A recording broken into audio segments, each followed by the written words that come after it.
ನನ್ನ ನೆಚ್ಚಿನ ಕವಿ ಬೇಂದ್ರೆಯವರು ಒಂದು ಕಡೆ ಹೇಳ್ತಾರೆ, ಕನ್ನಡವು ಕನ್ನಡವ ಕನ್ನಡಿಸುತ್ತಿರಬೇಕು, ಜಗದೇಳಿಗೆ ಆಗುವುದೇ ಕರ್ನಾಟಕದಿಂದಲೇ ಎಂಬ ಹಾಗೆ.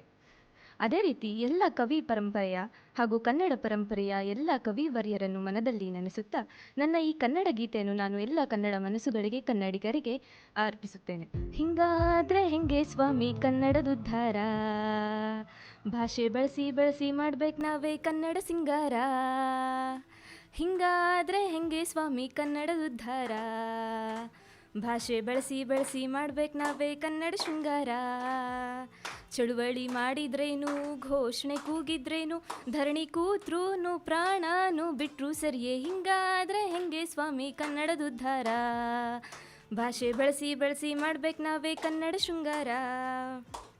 ಪಾಯಸ ಅನ್ನಕ್ಕೆ ಖೀರ್ ಅಂತೀವ್, ಪಚಡಿ ಅನ್ನಕ್ಕೆ ರಾಯ್ತ ಅಂತೀವ್, ಉಪ್ಪಿಟ್ಟು ಅನ್ನಕ್ಕೆ ಉಪ್ಮಾ ಅಂತೀವ್, ಹುಗ್ಗಿ ಅನ್ನಕ್ಕೆ ಪೊಂಗಲ್ ಅಂತೀವ್. ಪಾಯಸ ಅನ್ನಕ್ಕೆ ಖೀರ್ ಅಂತೀವ್, ಪಚಡಿ ಅನ್ನಕ್ಕೆ ರಾಯ್ತ ಅಂತೀವ್, ಉಪ್ಪಿಟ್ಟು ಅನ್ನಕ್ಕೆ ಉಪ್ಮಾ ಅಂತೀವ್, ಹುಗ್ಗಿ ಅನ್ನಕ್ಕೆ ಪೊಂಗಲ್ ಅಂತೀವ್.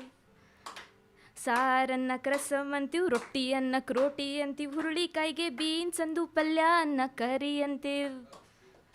ಸಾರು ಅನ್ನಕ್ಕೆ ರಸಮ್ ಅಂತೀವ್, ರೊಟ್ಟಿ ಅನ್ನಕ್ಕೆ ರೋಟಿ ಅಂತೀವ್, ಹುರುಳಿಕಾಯಿಗೆ ಬೀನ್ಸ್ ಅಂದು ಪಲ್ಯ ಅನ್ನಕ್ಕೆ ಕರಿ ಅಂತೀವ್.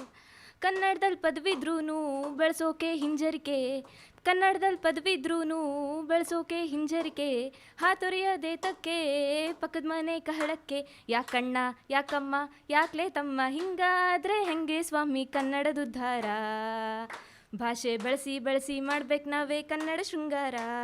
ಹಿಂಗಾದ್ರೆ ಹೆಂಗೆ ಸ್ವಾಮಿ ಕನ್ನಡದುದ್ಧಾರ, ಭಾಷೆ ಬಳಸಿ ಬಳಸಿ ಮಾಡ್ಬೇಕು ನಾವೇ ಕನ್ನಡ ಶೃಂಗಾರ.